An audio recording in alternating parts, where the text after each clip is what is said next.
Híjoles, pues fue todo un proceso y bueno, pues ahí sí te puedo decir que ya sé que vamos a hablar de esto, pero sí te puedo decir que bueno, a ver, primero te voy a decir varias cosas. En primera, creo que una de las cosas que ayudó fue, la comunicación en mi casa, la comunicación con mi familia, ¿no? Que siempre fue abierto, nunca tuve que guardar las cosas y eso también ayudó muchísimo, ¿no? Como aceptar lo que estaba pasando, aceptarme a mí, ¿no? Como no hay vergüenza en esto, si la depresión es una enfermedad, si la bipolaridad es una enfermedad, pues yo no hice nada para contraerla, ¿no? No es que hice algo.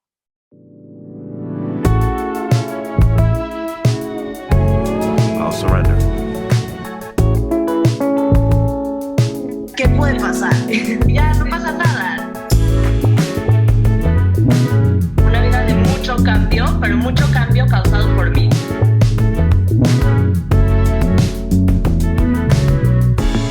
Salud mental, bienestar, salud física, emocional, a través de testimonios. I'll surrender. Surrender es aceptar la realidad.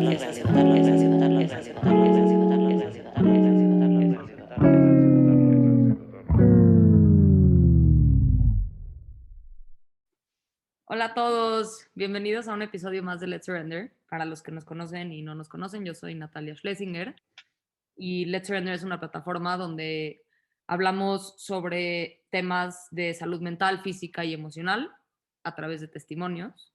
El día de hoy tenemos una invitada muy especial. Estoy muy contenta de tenerte aquí con nosotros, Tamara. Entonces, antes de empezar, te voy a hacer la palabra para que te presentes y nos platiques un poquito de ti. Gracias, pues yo también estoy emocionada de estar aquí. Yo soy Tamar Cohen, pues soy mamá de 3 chavos ya bastante grandes. Estoy casada, y soy escritora, más que nada de libros, infantiles, de literatura infantil y juvenil. Tengo por ahora 6 libros publicados y más por venir. Me encanta escribir, me encanta lo que hago. Y pues básicamente eso. Pues muchísimas gracias por estar aquí con nosotras. Y para empezar esta entrevista, quiero preguntarte, ¿cómo era tu vida antes de que empezaras a presentar síntomas de bipolaridad? Ok, bueno, la realidad es que, híjoles, no sé cuándo empecé. No, no sé cuándo fue que se dieron los primeros síntomas. Justo ahorita que estoy escribiendo un libro, veo hacia atrás y me acuerdo que en tercero de prepa, cuando salimos, me dieron un regalo, nos daban regalos y me dieron una caja de sorpresas porque me dijeron que nunca sabían cómo iba a responder. Y me acuerdo que yo me quedé así como dije, ¿por qué? ¿Por qué a mí? Ese regalo no va conmigo y no quiero que se queden con esa imagen de mí. Y no lo había entendido y no lo entendí hasta muchos años después, porque según yo esa no era yo. Yo era una persona pues predecible y transparente y no era alguien que no sabían cómo iba a responder y que cambiaba de estados de ánimo y así, pues no. Y bueno, yo le basaba mucho mis problemas de estado de ánimo a la regla, ¿no? Era una persona que la menstruación para mí era así como basaba mi vida. Entonces, mi esposo siempre me dice que era como, o ya te va a bajar, o estás a la mitad de la ovulación, o ya terminó, o estás, ¿no? O te está bajando. Entonces, eh, nunca creímos, nunca le dimos la importancia de lo que realmente era. Claro. Y bueno, quizás los primeros focos rojos fue que hice yo 2 maratones y terminando los 2 maratones me dio una depresión muy fuerte en la que estuve una semana en cama. Esa fue como la primera vez que estuve deprimida. Y, y había ido al doctor y el doctor lo que me había dicho era que era alérgica a la adrenalina. La verdad no lo había entendido muy bien, pero bueno, significaba que las emociones fuertes, que había llevado yo a mi corazón a un extremo muy fuerte, a mi cuerpo, y que lo que hizo mi cuerpo fue como ponerlo en pausa para que no le pasara nada, y entonces eso fue lo que me hizo caer en depresión. Entonces, pues me puse a practicar yoga y, ¿no? Cosas que no tuvieran que ver con deportes extremos para no, este, pues para no dañar mi cuerpo. Y pues así estuve varios años, hasta que en el 2012 me diagnosticaron depresión. Eh, ya no dormía, ya no tenía apetito. Y mi hermana me llevó con una psicóloga que me dijo, estás en depresión. Para mí fue muy fuerte la palabra porque yo no conocía más que algunas amigas que estaban en depresión y según yo, la depresión te la causabas tú querías estar en depresión porque no querías hacer nada, porque no querías salir adelante y, y fue muy fuerte que me dijeran eso a mí. Además, yo era una chava positiva, una chava que hacía cosas, una chava que, o sea, no era alguien que, que no quería salir adelante, vaya, que no, que 100%. estaba... Creo que hay una confusión, digo, igual antes de entrar un poquito a lo que vino después, te quiero agradecer mucho por compartir esto y creo que acabas de decir algo muy importante. Creo que hablando de depresión en específico, que yo también yo soy depresiva, ansiosa, muchas veces tenemos una idea de cómo se tiene que ver la depresión o de cómo es, y la realidad es que para cada quien es diferente, ¿no? O sea, no, estar deprimido no necesariamente significa estar por tiempos prolongados, digamos, o sea, meses o años en una cama, en un cuarto oscuro, ¿no? O sea, podemos estar viviendo una vida feliz o normal y igual estar viviendo con algún trastorno mental, ¿no? O sea, que eso es un poco lo que venimos a hacer hoy y me encanta esto que hablas de cómo primero te diagnostican depresión, ¿no? Y la realidad es que eso no es ese no fue el diagnóstico correcto, ¿no? Sí. Entonces me gustaría preguntarte, ¿qué pasa desde que te diagnosticaron depresión en adelante? Bueno, fue un camino bastante largo, fueron 2 años, fueron 3 doctores, fueron un montonal de medicamentos. Fue pasar de estar, pues, destrozada en la cama, llorando, triste, sin querer salir, y sin querer hacer nada, a tener episodios en los que de repente me volvía súper, eufórica, de repente llegaba a una tienda y quería comprar toda la ropa que había. De hecho, tengo una anécdota de que llegué a una tienda y empecé a comprar y a comprar y a comprar, y la señorita de la tienda me tuvo que venir a decir, yo creo que ya es mucho. Así una cosa que, híjole, les digo, la recuerdo y digo, wow, ¿no? Que alguien de la tienda te diga, ya no quiero, no quiero Ya que no te compres quiero más, vender. y bueno, este, me pasó que yo comencé a tener otros síntomas, como por ejemplo, a ver sombras, empecé a escuchar voces que me llamaban, empecé a tener muchas pesadillas, empecé a oler a quemado, mi cuerpo olía a quemado. Y recuerdo que se lo dije a uno de los doctores y el doctor me empezó a hacer como una especie de relajación y la verdad es que nada le daban. Y yo iba o sea, me daban un buen antidepresivo y entonces mejoraba y luego volví a caer. De hecho, también una anécdota que tengo es que me fui con Brasil, a mi esposo, de un asunto de trabajo. Llegamos a Brasil, el primer día me empecé a sentir muy mal, muy, muy, muy mal. Empecé a ver que las cortinas se movían por sí solas, empecé a ver todo muy negro, que era lo que me pasa cuando caí en depresión, que veía todo muy, muy, muy negro. Al otro día hablamos con el esa noche hablamos con el psiquiatra y me subió el medicamento y al otro día que me desperté, mi esposo ya estaba con el boleto y me dijo, toma, ya tienes tu boleto de regreso para hoy mismo. Yo estaba feliz, no me importaba volar sola, yo lo único que quería era regresar a mi casa. Volar me hacía, estar de viaje me hacía muy mal, me hacía muy mal estar fuera de mi sitio de confort. Y teníamos unas horas libres, entonces nos fuimos de shopping, entré a una zapatería. Yo no sé caminar con tacones. Y de repente los tacones de Brasil eran una maravilla. ¿Quién sabe por qué que tenían los tacones de Brasil? Terminé comprándome unos 8 pares de zapatos, los cuales obviamente llegué a México y los tuve que regalar porque siguen, los tacones de Brasil son tacones como cualquier otro y no me sirvían. Y bueno, la verdad es que en este sube y baja, cada vez que yo andaba muy mal, entre mi esposo y mi hermana, que no sé qué hubiera hecho si no estuvieran ellos,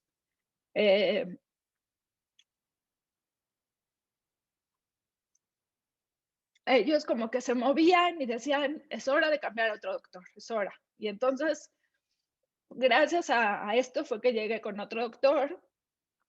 Y en esa misma cita empecé yo a decirle todos mis síntomas, ¿no? Como tengo déjà vus, huelo a quemado, veo sombras, escucho voces. Y ese mismo día me dijo él, tienes epilepsia. El 5% de la gente que tiene epilepsia se le manifiesta con depresión, no con convulsiones. ¿Ok? Mis convulsiones eran a través de depresión. Entonces yo no sufro convulsiones.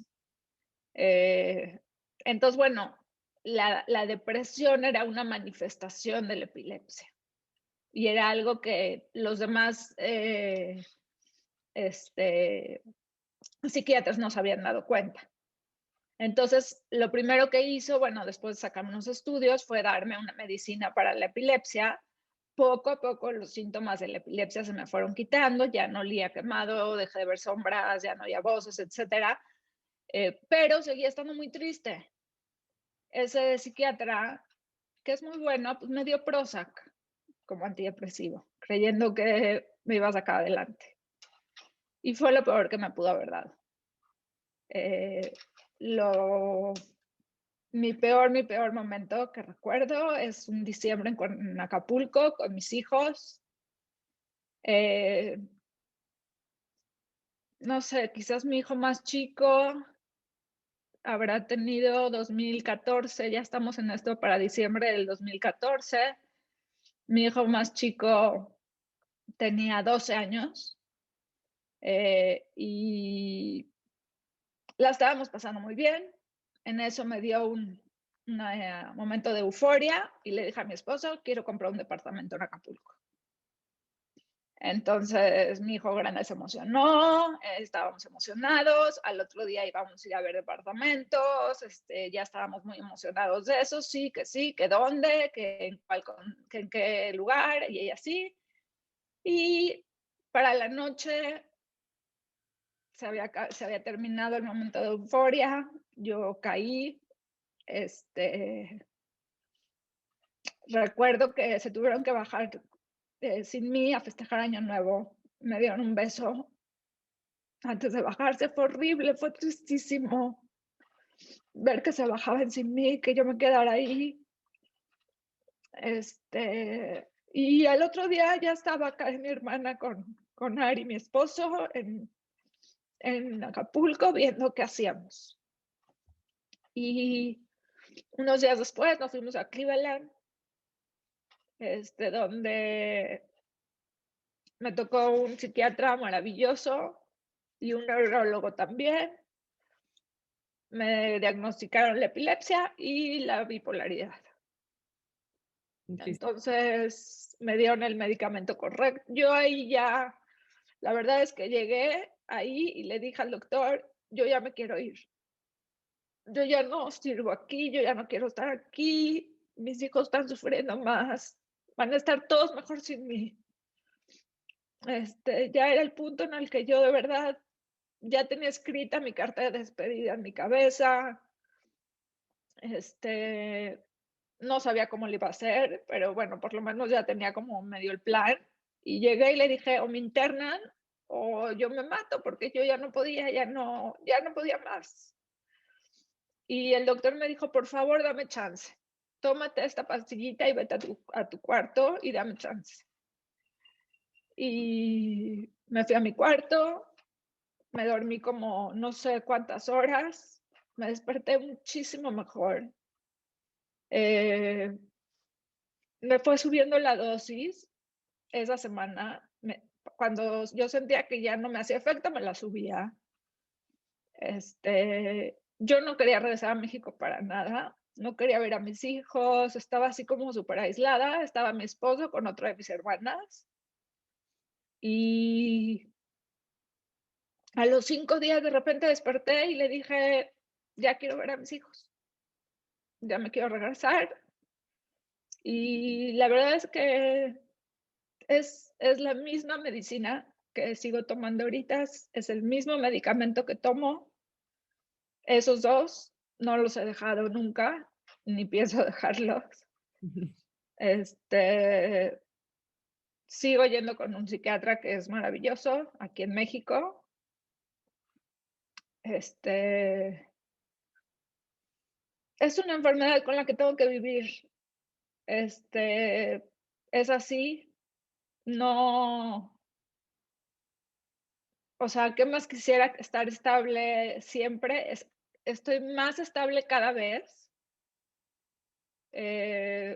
pero a veces me agarra las muertes, por ejemplo, me pegan muchísimo. Me dan así como muchísimos downs, cada muerte, aunque no sea de alguien muy cercano. Deportes extremos me ponen muy, muy mal. Entonces no hago nada de eso, pero a veces se nos olvida y lo hago y el estrés que le hago causar a mi cuerpo le hace mucho daño. Perdón que te interrumpa, pero es que primero agradecerte muchísimo por explicarnos un poco la vida como la vio y la ve Tamar, ¿no? O sea, porque creo que hiciste un excelente trabajo en contarnos a detalle cómo era y ahora esto, ¿no? O sea, el conocer las limitaciones de cada quien, ¿no? Lo importante que es saber que, bueno, pues esta es la realidad, no es una enfermedad que tiene cura, entonces pues hay que seguir tomando el tratamiento y seguir haciendo lo que uno tiene que hacer. Pero me da, en ese momento en el que hablabas de cuando el psiquiatra finalmente te dice, a ver, esto es lo que tienes, ¿no? O sea, ya teníamos la mitad del diagnóstico que es la epilepsia y ahora te dicen, dame chance, ¿no? Que ya estás al borde de decir, no quiero más, no puedo más, porque me imagino que ha de haber sido muy difícil vivir de esta manera, ¿no? Porque no sabes lo que te está pasando, eso es lo que estaba sucediendo, que finalmente algo está pasando, pero nadie me sabe decir qué es lo que me está pasando. Y digo, yo como soy yo me imagino que yo me hubiera estado volviendo loca, ¿no? O sea, entonces me encantaría preguntarte cómo te sentiste en ese momento, ¿no? O sea, ya cuando te empezaste a sentir mejor, ya cuando dijiste voy a regresar a casa, cuando te diste cuenta y el doctor te dice, a ver, espérate, esto es lo que tienes y esto es lo que tenemos que hacer, ¿cómo te sentiste en ese momento? No, bueno, muy aliviada, muy, muy, muy. O sea, es muy chistoso porque yo veía, bueno, yo durante esos 2 años, yo tenía una obsesión por el control remoto de la tele y la tele tenía que estar prendida todo el tiempo. Y tenía 2 películas, ¿no? Que estaban pasándose todo el tiempo. Una era Across the Universe y la otra era Silver Lining Playbook. Y Silver Lining Playbook trata de un chavo bipolar. Y yo sabía que yo era como él. Y yo me veía y yo sabía que era como él. Entonces, cuando yo llegué con el psiquiatra de Cleveland y me dijo que era bipolar, yo le dije, yo soy él, yo soy el de la película. Entonces, me dio muchísima tranquilidad y de hecho una de las medicinas que me dio es la que toma él. Entonces, para mí, sí, o sea, para mí fue un alivio que me diera eso. O sea, que aparte que me diera el nombre de lo que me estaba pasando, que me diera eso y que viera que estuviera funcionando, porque todavía el primer día, pues a lo mejor dije yo, bueno, va a ser una medicina como tantas. Pero cuando empecé a ver que funcionaba, pues sí, me cambió todo el panorama. Y, y la verdad es que, bueno, regresé muy esperanzada a México, muy agradecida y pues mi vida empezó a cambiar poco a poquito. Eh, Obvio, me daban muchísimo miedo los días buenos, porque sentía que tenía que pagarlos, que los iba a tener que pagar después. Claro. Estaba más acostumbrada a los días malos que a los días buenos y me decían, cada vez vas a tener más días buenos. Sí, es esta, la obsesión de en qué momento va a caer el zapato, el otro zapato, ¿no? O sea, como ya está demasiado bueno esto, ¿en qué momento me va a caer el caos, ¿no? Que creo que es algo que, bueno, por lo menos yo no quiero hablar de todos, pero yo sí me puedo identificar con ese sentimiento. Y antes de seguir con esta historia, me gustaría que platicáramos un poco sobre qué es el trastorno maníaco depresivo, porque creo que hay mucha gente que escucha la palabra bipolaridad y no la entienden. No creo que la usamos mucho como o sea, por ejemplo, a mí me decían, ¿no? En la escuela, como eres bipolar. Y no. Bueno, yo en mi caso, o sea, estoy diagnosticada con otros tipos de trastornos, pero no tengo el trastorno maníaco depresivo. Entonces me gustaría si nos pudieras explicar un poco Sí. de qué se trata el trastorno maníaco depresivo. Bueno, mira, el trastorno maníaco depresivo, que es la bipolaridad, es como este cambio de emociones, de, de ir de un estado depresivo a un estado maníaco o hipomaníaco, ¿no? Entonces, eh, ¿qué significa? Existe la bipolaridad 1 y la bipolaridad 2. Yo tengo la 2, ¿ok? La bipolaridad 1 son ataques maníacos, que son ataques mucho más fuertes.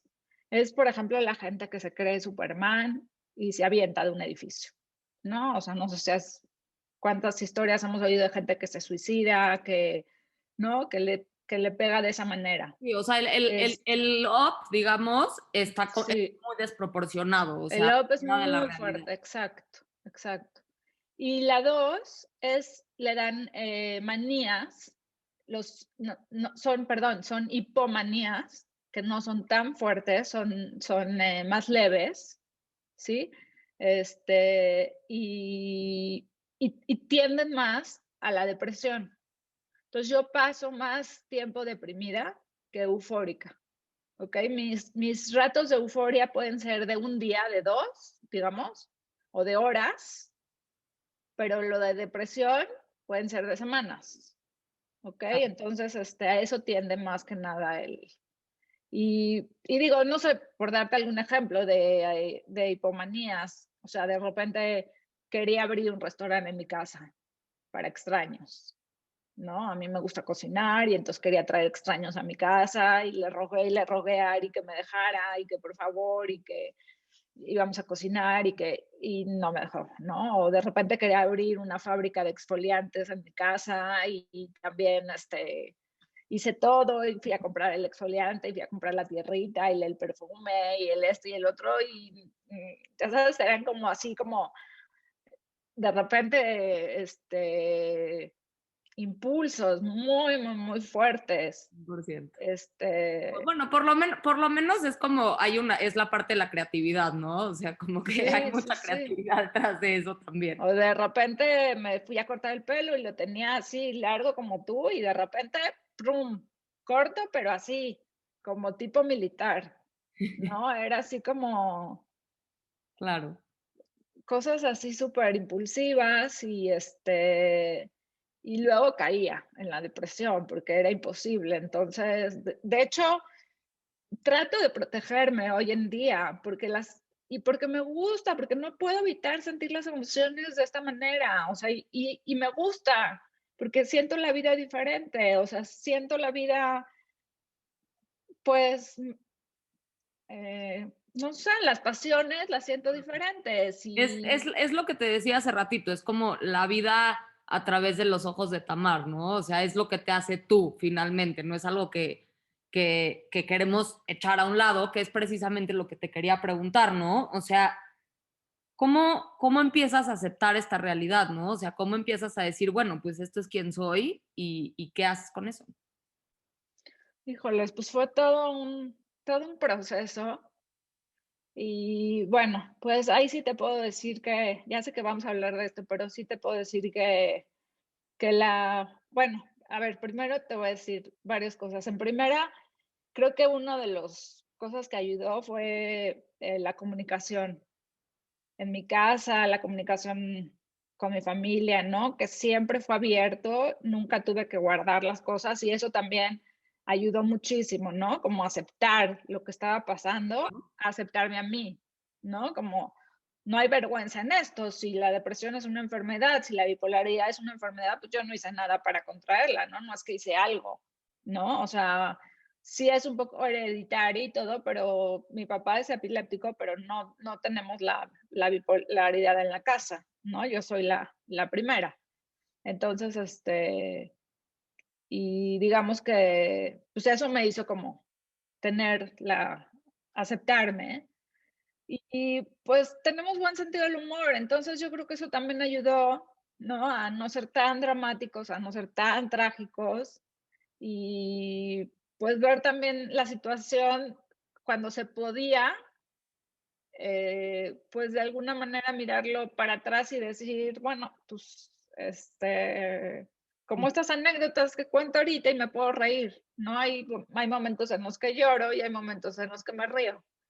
¿Sabes Y qué? Creo que el humor, hablando de este tema, o sea, el humor es una de las como virtudes de carácter que más nos ayudan a encontrar trascendencia en nuestra vida, ¿no? O sea, dentro de todas las virtudes que uno puede tener, el sentido del humor está categorizada como una de estas como virtudes que nos ayudan a encontrarle sentido a la vida. Parece ilógico, ¿no? Pero a mí me parece que tiene mucho sentido, ¿no? Esta capacidad de podernos reír de nosotros mismos y no tomarnos tan en serio, en general nos ayuda a encontrar paz y propósito en nuestra vida, ¿no? O sea, pareciera que no, pero por lo menos yo sí lo he experimentado de esa forma y 100% es verdad. O sea, o sea, a mí me pasaban en momentos de mi vida que decía, es que si no me río de mí, ¿qué hago? O sea, o me río o sí, pierdo, porque no hay de otra. sí, yo también, bueno, Ari, mi esposo, siempre me dice eso, ¿no? Que no conoce una persona que se ría más de sí misma como yo. Y, y sí, bueno, tengo otra anécdota por ahí que me estuvieron extorsionando, me estaban extorsionando. Yo estaba, la verdad, en un momento en el que me sentía muy mal y me hablaron los caballeros templarios y me dijeron, pues queremos hablar con Ari, dijeron el nombre completo, le dije, no se encuentra. Me dijeron, dejamos un paquete en su casa, le dije, no, pregunté y no había nada. Me dijeron, bueno, ¿podemos hablar con usted? Le dije, sí, hable conmigo. Me dijo, somos los caballeros templarios. Y yo pensé que eran los caballeros del Zodíaco. Dejan de ser los caballeros del Zodíaco y están hablando de, no sé, a lo mejor Ari hace mochilas y es la licencia que tomó ahorita o algo así, no sé. Y me dice, ¿sí sabe quiénes somos? Le digo, pues la verdad no sé, no mucho porque sé que no lee el periódico.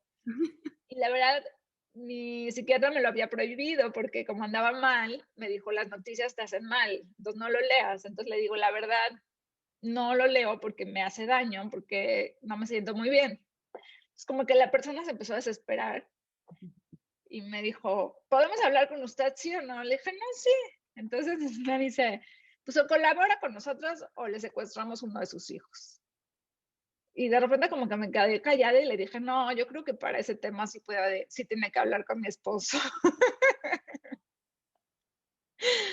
Y ya como que me mentó la madre y me colgó. El pobre, yo creo que ha de haber dicho esta tipa que quién sabe qué le pasa. Pues me encanta que compartas este pedacito de ti con nosotros y que y que seas tan abierta en contarnos la realidad tal y como es, ¿no? O sea, me encanta esta forma que tienes de mostrar y decir, o sea, te sigue afectando y me siguen pasando cosas y tienes que vivir tu vida de cierta forma, ¿no? O sea, como dices esto, pues no podía leer el periódico, pues no me hacen bien los deportes extremos, no me hace bien este tipo de cosas, pero también me gusta que, por ejemplo, lo dijiste hace ratito, no te limitas tampoco de vivirlo, ¿no? O sea, me dijiste, bueno, pues a veces lo hago y más o menos me imagino que con el tiempo y con el tratamiento y con todo esto, se vuelven, o sea, los picos son de menor intensidad, ¿no? Sí, sí. Y bueno, la verdad es que una de las cosas a las que tengo que agradecerle y que me ha sacado adelante es la escritura. Precisamente ahí es a donde íbamos a entrar, Sí, ¿no? O sea, al principio de esta plática mencionaste que eres escritora y lo sí. que yo te quiero preguntar es, ¿qué papel ha jugado la escritura en todo este proceso para ti? Pues mira, súper, súper, súper importante. Al principio te voy a decir, yo empecé a escribir desde hace 18 años, o sea que ya había publicado libros antes de que me diagnosticaran la depresión. Eh, y cuando me dio un ataque hipomaníaco, en el que me despertaba de madrugada, empecé a escribir una novela de lo que me estaba pasando, pero basado en una chava, o sea, era la historia de una chava que estaba en la prepa, porque como yo escribía literatura infantil y juvenil, no lo hice en adultos, que es lo que estoy haciendo ahorita. Pero en ese entonces escribí La esa versión, novela, la versión PG-13 de lo que te sí, estaba pasando. escribí esa novela y me despertaba muy de madrugada, me iba a la cocina y me sentaba a escribirlo ahí. Y la terminé en un mes, que es así súper rápido. Este, y estaba yo muy hipomaníaca, muy, porque la novela es prácticamente mi vida y tiene muchísimas escenas también sexuales. Y bueno, aparte de que tiene todo lo que me sucedió. Y dije yo, ay, pues la voy a mandar a concurso, qué fácil. Y pues, ¿cuál? Que gana el concurso. Y cuando me di cuenta que le iban a publicar, sí empecé a ponerme muy nerviosa porque, pues, a saber que mis hijos, mis papás las iban a leer. Este, es un premio bastante grande, es el más grande de literatura juvenil en Latinoamérica, o sea que fue un premio importante. Y yo en ese entonces creía que lo había escrito como escritora, porque era una historia ficción, no, la chava se llamaba Dana, no se llamaba Tamar, era, ¿no? Yo como Claro, era que, ajeno a ti, o sea, había venido una inspiración de sí, escritor y eras la próxima escritora de ficción de literatura juvenil, exacto. O ¿no? sea, de hecho, este libro se llama El año terrible. Y yo, según yo, era como, o sea, es lo que hago, yo es lo que hago. Si hubiera sido arquitecta, hubieras construido una casa. Yo soy escritora y escribí un libro. Y la verdad es que me costó muchos años darme cuenta de cómo me había ayudado en ese momento catalizar todo lo que me estaba sucediendo en ese libro y lo que ese libro significa. Eh, no me gusta la palabra superación personal y no me gusta la palabra, me cuesta mucho la palabra también resiliencia y todas esas palabras me cuestan muchísimo trabajo. Entonces, cuando me decían que era un libro resiliente, que era un libro de... Entonces, cuando me decían que se ayudaba, por ejemplo, a las personas con depresión, yo decía, no sé, la verdad no sé. O las personas maníaco-depresivas, no sé. Me dice, es que si se lo regalo a una amiga que no está bien, le decía, no te puedo decir, porque yo no te puedo decir si ayuda o no. O sea, he recibido comentarios de gente que me dice muchísimas gracias por haberlo escrito, me hizo entender a mi amiga o me hizo entenderme a mí misma, o pero no fue mi intención. O sea, no te puedo decir yo que esa era mi intención de hacer, o sea, a la hora de escribirlo. Pero conforme fue pasando el tiempo me di cuenta lo importante que fue en ese momento poner en palabras lo que me estaba sucediendo Claro. y tener ahí eh, como un testimonio de eso, porque Exacto. Eso era más verme ahí, lo que te quería como decir. O sea, es como esta forma de plasmar tu historia en el tiempo, o sea, fuera de tu mente, ¿no? O sea, como fuera de lo que, de la confusión, porque hablamos hace rato de que en ese momento, o sea, no necesariamente entendías lo que te estaba pasando y pasabas de arriba para abajo y de abajo para arriba y de repente poder tener como este concepto plasmado de qué es realmente lo que te sucedió y lo que te estaba sucediendo en ese momento, está increíble, ¿no? ¿no? Y verme reflejada ahí y verme reflejada hoy en día y saber, ¿no? Es como lo que fui y lo que soy ahora. Es también otra cosa importante, ¿no? Porque es increíble verme ahí y decir, bueno, todo lo que pude hacer y todo lo que salí adelante y pues sí, estuve en el hoyo y mientras estuve en el hoyo, pues lo que necesitaba era compañía y lo que necesitaba era gente que estuviera cerca de mí pues los medicamentos correctos. Pero una vez que me sentí mejor, pues lo demás fue de mi parte, fue salir adelante, fue empezar pues no sé, hacer ejercicio, fue empezar este, a seguir escribiendo y yo creo que la escritura, ya sea ficción o no ficción, es para cualquier persona una herramienta muy importante que yo recomiendo 100%. muchísimo. 100%. Lo platicábamos antes de hacer esta entrevista, ¿no? La semana pasada, cómo la escritura, o sea, no estamos diciendo que todo el mundo tiene que escribir un libro, ¿no? O sea, pero ya sea palabras que sean importantes para ti en el día, o un diario, o ficción, o una autobiografía, si sí quieres escribir un libro, es una herramienta muy poderosa para sanar, ¿no? O sea, no para, como, por lo menos a mí, por ejemplo, a mí me pasa mucho, yo escribo mucho, ¿no? Y me pasa que a veces regreso, a veces necesito regresar, ¿no? A ver en dónde estaba hace un par de semanas o a ver en dónde estaba hace un par de meses o hace un par de años y me ayuda mucho a ver dónde estoy hoy y dónde estaba en ese momento, especialmente en los días malos, ¿no? Especialmente en los días malos tengo esa costumbre de escribirme cosas en lugares como para que sé que si tengo un día malo, de repente las voy a encontrar y me hace muy bien. Es algo que a mí me ha ayudado mucho. A mí también me encanta escribir y creo que muchas veces nos da miedo o decimos, no, yo no puedo porque yo no soy escritor o yo no sé escribir y pues no, o sea, al final del día, o sea, todo el mundo que me conoce, yo cargo con este blog amarillo a todos lados a donde voy y eso es suficiente, ¿no? Sí, mira, yo creo que también para empezar a escribir lo que tienes que hacer es pues sentarte a escribir y no pensar en que alguien lo va a leer. Eso es, sobre todo es lo más importante. Porque si estás pensando que alguien te va a leer, pues ya, no puedes ser honesta, no te sale la inspiración, no, te pones muchas limitantes y no dejas que fluya. Entonces, pues esos me serían así como mis consejos, ¿no? Para alguien que se quiera sentar a escribir.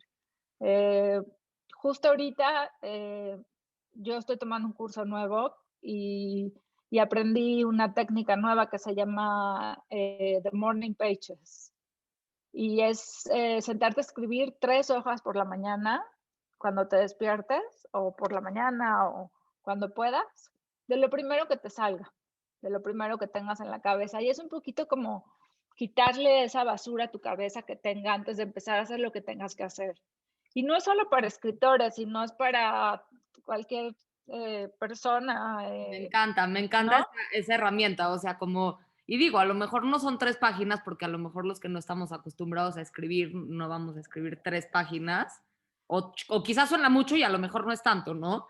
Pero me Pues encanta, mira, si le haces así media carta, no es tanto. Yo al exacto, principio compré el cuaderno grande y se me hizo así eterno y luego ya dije, no, lo voy a comprar la media. un cuadernito de este tamaño.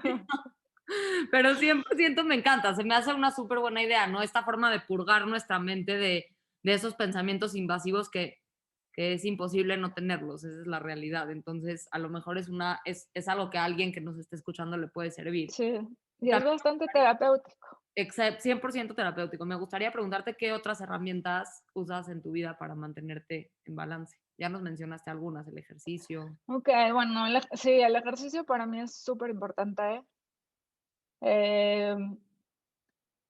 Me encanta leer, o sea que también generalmente estoy con algún libro. La escritura sí es básica para mí. Siempre estoy escribiendo alguna novela, algún cuento, algo que no es, bueno, más que no es mi oficio, me lo tomo así de en serio porque es mi oficio. Eh, pues estar con la familia, me encanta. Eh, Me fascina estar con mis hijos, con las novias de mis hijos, con mis papás, con mis hermanas. Somos una familia muégano cercana y con mis amigas, con los amigos, creo que esa parte es importante. El tiempo en pareja, 100%. eh, tenemos así como los martes para ir a cenar mi esposo y yo, y es así como sagrado también ese momento, que aunque sea como una hora y media, pero es nuestro espacio. Eh, Soy fan de las series, pero te vas a reír porque algo tengo que ver las series repetidas. Algo me provocan, me dan contención, me dan seguridad y las veo muy, muy, muy, muy, o sea, repetidas, pero de verdad, o sea, puedo ver 6 veces, 10 veces la misma serie y eso es lo que me da contención.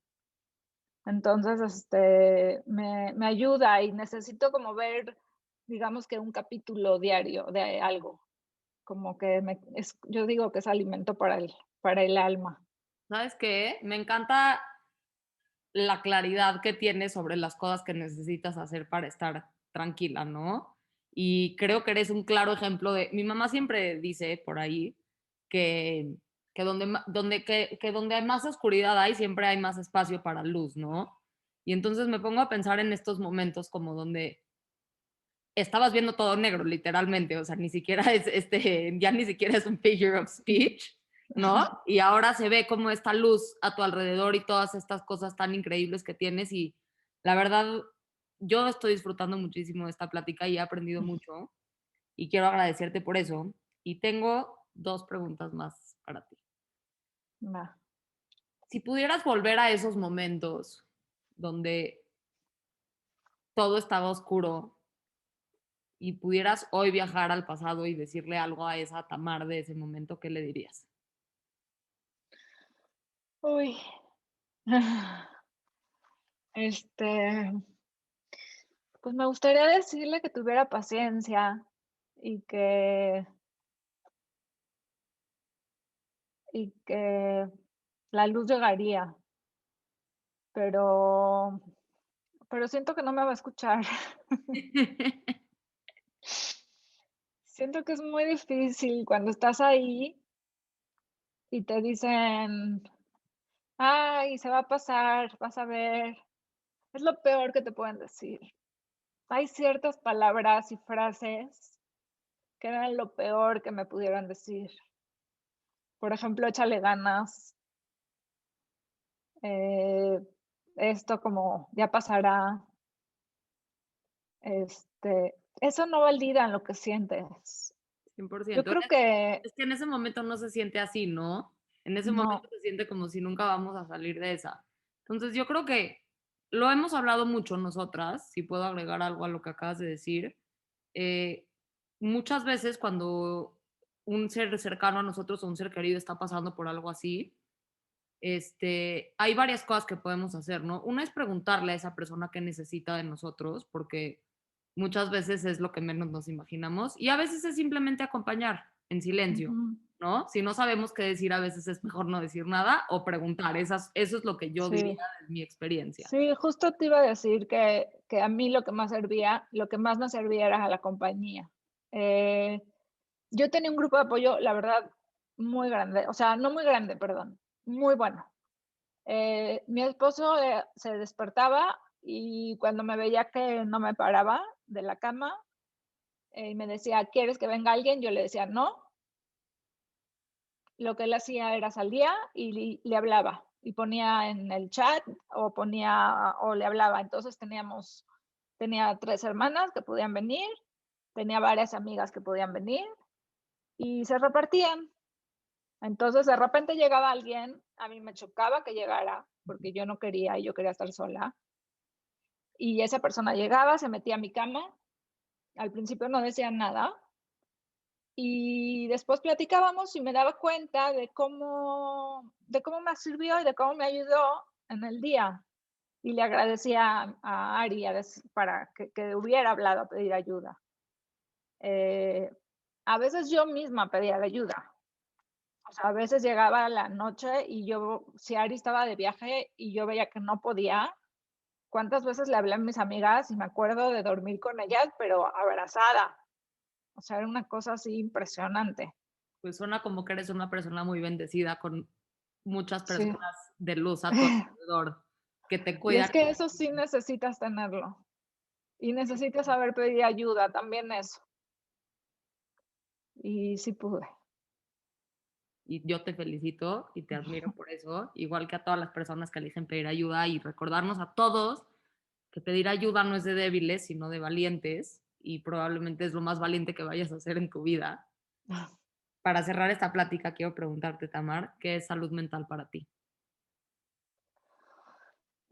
Uy, pues salud mental yo creo que es todo, ¿no? Salud mental es estar bien, pero de estado anímico y de estado de cómo ves la vida y de lo que haces en el día. Eh, yo creo que es, pues, por un lado, cómo elijas estar, pero por el otro lado es cómo aceptas lo que, cómo estás, porque yo muchas veces no puedo elegir cómo estoy. Yo a veces despierto y tengo un agujero en el estómago. ¿Y por qué? No sé. ¿Quién sabe por qué? Porque amaneció X, porque el pajarito que está ahí en el balcón se estrelló y se murió ahí, porque amaneció nublado, porque en 2 días se va mi hijo, porque no hay razones, no hay suficientes razones para decir por qué tengo un hueco en el estómago que se tarda una semana en irse. Y yo digo, ¿por qué? Entonces, eh, pues no creo que sea tan bien de elección. A veces sí. A veces uno dice, bueno, ve en perspectiva la vida, ve lo que tienes y bueno, ahí es cuando ayuda. Pero cuando te sientes mal y sabes lo que es sentirte mal y sabes que no puedes luchar contra ese agujero, yo creo que lo mejor es aceptarlo. Me encanta, creo que dijiste algo muy importante, porque hoy la diferencia entre antes es que hoy sí sabes qué va a pasar, ¿no? O sea, eso sí lo sabemos. Entonces, si no está en mi control, que la mayoría de las cosas en este mundo no están en nuestro control, y creo que esto es algo que a todos nos puede servir para tener salud y paz mental, es aprender a aceptar las cosas que no podemos cambiar, ¿no? Entonces, si mi cuerpo y mi cerebro el día de hoy decidieron que van a mandar ciertos químicos a mi cuerpo y le van a decir que es el acabose del universo, lo mejor que puedo hacer es aceptarlo y esperar a que pase, ¿no? O sea, porque sí, hoy sí sabemos qué va a pasar, que esa es como Sí, la, exacto. creo, la clave para poder aceptar, ¿no? Porque nadie quiere aceptar una realidad, digamos, como que es para eternamente negra, ¿no? Pero sí sabemos y Sí. tenemos en conciencia que es algo que va a pasar, a lo mejor mañana, a lo mejor en 2 semanas o a lo mejor en 2 meses, porque no sabemos, las cosas se vuelven un poquito más fáciles. Sí, dijiste algo muy importante, Natalia, que no habíamos dicho nada más, que es algo químico. Y es algo que Ari siempre me repite. Acuérdate que es algo químico y no puedes hacer nada. Sí, Compasión, autocompasión, ¿no? Porque al final del día no está en nuestro control. Quiero agradecerte muchísimo por estar aquí conmigo el día de hoy.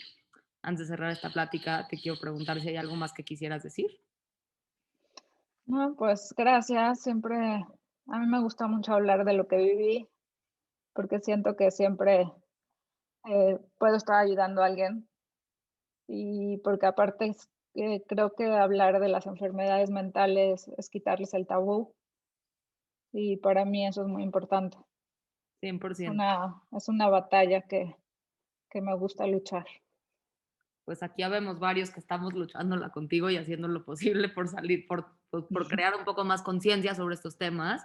Muchísimas gracias a todos por escucharnos, muchísimas gracias a ti por regalarnos tu tiempo. Y pues recordarles a todos que si conocen a alguien, están en busca de ayuda, creen que necesitan ayuda, no se sienten bien, algo creen que está mal adentro de ustedes, aprendan a escuchar a su intuición y a pedir ayuda. Nuestras redes siempre están abiertas para cualquier persona que esté en busca de información o de ayuda de cualquier tema, ya sea el trastorno maníaco depresivo o cualquier otra cosa. Siempre estamos aquí para ayudarlos y a ti nuevamente, Tamar, muchísimas gracias. Gracias.